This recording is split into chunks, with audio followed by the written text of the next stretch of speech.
ज्ञान the treasure में आपका स्वागत है। हम आपको बताएंगे कि आप लोग को सावधान हो जाने की ज़रूरत है, क्योंकि अगले साल उष्मा तरंगे चलनी शुरू हो जाएगी। क्योंकि गर्मी बढ़ रही है।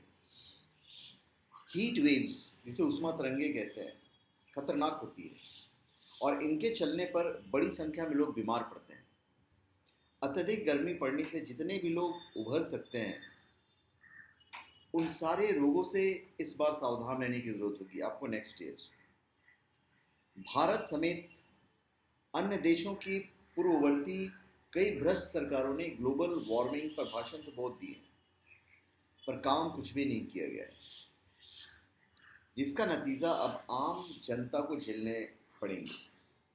खास करके गरीब तबका, जिनकी मजबूरी होती है अपनी पेट की आग बुझाने के लिए ठंडी गर्मी बरसात हर मौसम में बाहर निकलकर मेहनत करना।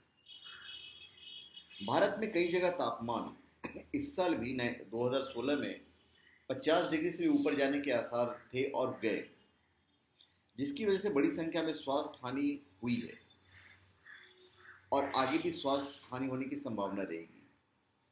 अब तक जो बिगड़ गया है वो बिगड़ गया, पर अब से जो संभाला जा सकता है उसे ज़रूर संभालना चाहिए। ग्लोबल वार्मिंग को कम करने के लिए कई देशों का प्रेरणा देकर वो उन्हें साथ हाथ मिलाकर बड़े पैमाने पर कई नए प्रयास किए जा रहे हैं। बुद्धिमान प्रधानमंत्री मोदी जी की अध्यक्षता में, पर हम देशवासियों को भी कुछ ना कुछ प्रयास करना चाहिए। जब तक प्रयास हम लोग नहीं करेंगे तब तक मोदी जी क्या करेंगे। हम साधारण लोग क्या कर सकते हैं इस अति विराट प्रकृति के क्रोध को शांत करने के लिए, वो मैं आपको बताने जा रहा हूँ। जैसे बूंद बूंद से सागर भरता है, उसी तरह हम सभी विश्ववासी अपने सम्मिलित प्रयास से प्रकृति को फिर से वापस उसी सुंदर रूप में पहुंचा सकते हैं, जिस रूप में आज से कुछ 100 साल पहले हुआ करती थी। हमें सिर्फ 6 साधारण काम करने की जरूरत है, जिससे दुनिया फिर से खूब हरी भरी और सुंदर हो जाएगी।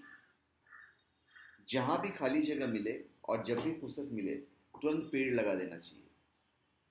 जब तक वो पौधा 8-10 फीट लंबा ना हो जाए, उसकी रक्षा और देखभाल जरूर करनी चाहिए। एक एक बूंद पानी की कीमत आपको समझना पड़ेगा। जितने कम से कम पानी में नहाना है, उतने कम से कम पानी का इस्तेमाल कीजिए। खाना का भी वैसे ही बनाए, जितने कम से कम पानी में खाना बन जाए, बर्तन साफ हो जाए, उतना ही पानी इस्तेमाल करना चाहिए। पशुधन की कीमत समझिए और सिर्फ मांस खाने के लिए उन निर्दोषों को मत मारिए। चाहे कोई भी जानवर हो, मुर्गा हो, बकरा हो, सुअर हो, जो भी जानवर हो, उन सब का मलमूत्र बहुत ही उत्तम क्वालिटी का खाद होता है। इसलिए जमीन में रासायनिक खाद और कीटनाशक डालने की बजाय जानवरों का मलमूत्र डालना चाहिए। अन्न की पैदावार खूब बढ़ेगी इससे। मीट उद्योग मीट को प्रोसेस करने में बहुत ही पानी बर्बाद होता है, जिसकी वजह से विश्वव्यापी जल संकट पैदा हो गया। घरों में जो जो रासायनिक है, साबुन, shampoo, cream, face powder, washing powder, जिसका भी इस्तेमाल होता है, वो सब अंततः नहाने के बाद पानी से बहकर ज़मीन में ही जाता है। उसके अलावा फैक्ट्री, मिलों से निकलने वाला हर छोटा बड़ा केमिकल भी ज़मीन में ही जाता है और ये सारी केमिकल ज़मीन में जाकर उसको उर्वरक क्षमता को धीरे धीरे धीरे धीरे ख़त्म करते हैं। हमारी धरती माँ किसी तरह के केमिकल को सोखने के लिए नहीं बनी है, और अगर इसी तरह हर घर और फैक्ट्री की नालियों में रोज़ रोज़ केमिकल्स धरती में समाता रहे, तो जो कैंसर आज हर तीसरे घर में किसी को मार रहा है, वही कैंसर बहुत जल्द ही हर एक आदमी को मारेगा। इसलिए घरों में सिर्फ 100% आयुर्वेदिक सामानों का ही प्रयोग करना चाहिए। सड़कों पर कूड़ा इधर उधर नहीं फेंकना चाहिए। यही कूड़ा बारिश के पानी में बहकर नदी तक पहुंच जाता है और फिर पूरे पर्यावरण को प्रभावित करता है। अगर आपके गली मोहल्ले में डस्टबिन नहीं है, तो कृपया अपने पैसे से डस्टबिन खरीद कर सड़क पर रख दो यार। डस्टबिन इतना महंगा नहीं होता है। जहाँ जिंदगी में इतना पैसा कमाने और अपने परिवार पर खर्च किया, वहीं थोड़ा पैसा पूरी मानव जाति के लिए खर्च करके पुनर्जित करने का मौका आप क्यों छोड़ रहे हो। ग्रीन हाउस गैसेस का उत्सर्जन करने वाले सामानों का कम से कम इस्तेमाल कीजिए। ये ग्रीन हाउस गैसेस बहुत बड़ी कारण है पृथ्वी के तापमान में परमानेंट बढ़ोतरी होने की, और ये मुख्यतः पैदा होती है petrol, diesel AC, fridge, computer, कारखाने आदि मिलों से।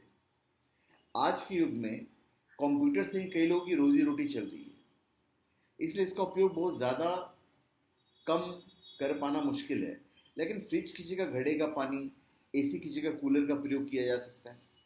वैसे भी फ्रिज के ठंडे पानी का लंबा इस्तेमाल शरीर में गिल्टियाँ पैदा करता है, जो बाद में कैंसर में भी बदल सकती है। तथा एसी की ठंडी हवा में रोज लंबे समय तक रहने से हड्डियां कमजोर होती है, जिससे उनकी हल्की से भी चोट या झटके से टूटने का भय बना रहता है। तो आने वाली गर्मी में जब भी घर से आप बाहर निकले, खूब पानी पीकर निकले, और अगर हो सके तो अपने घर, दुकान के सामने प्यासे लोगों और बेसहारा पशुओं के पीने के लिए साफ पानी और बतासे की स्वास्थ्य लाभ करवाएंगे तो ज़्यादा अच्छी बात है। न जाने किस वेश में आपको नारायण मिल जाए। मतलब संतों का वचन है कि जहाँ भी हो, शुद्ध सेवा भाव से परोपकार का काम होता है, वहाँ नारायण किसी वेश में अचानक पहुँच जाते हैं।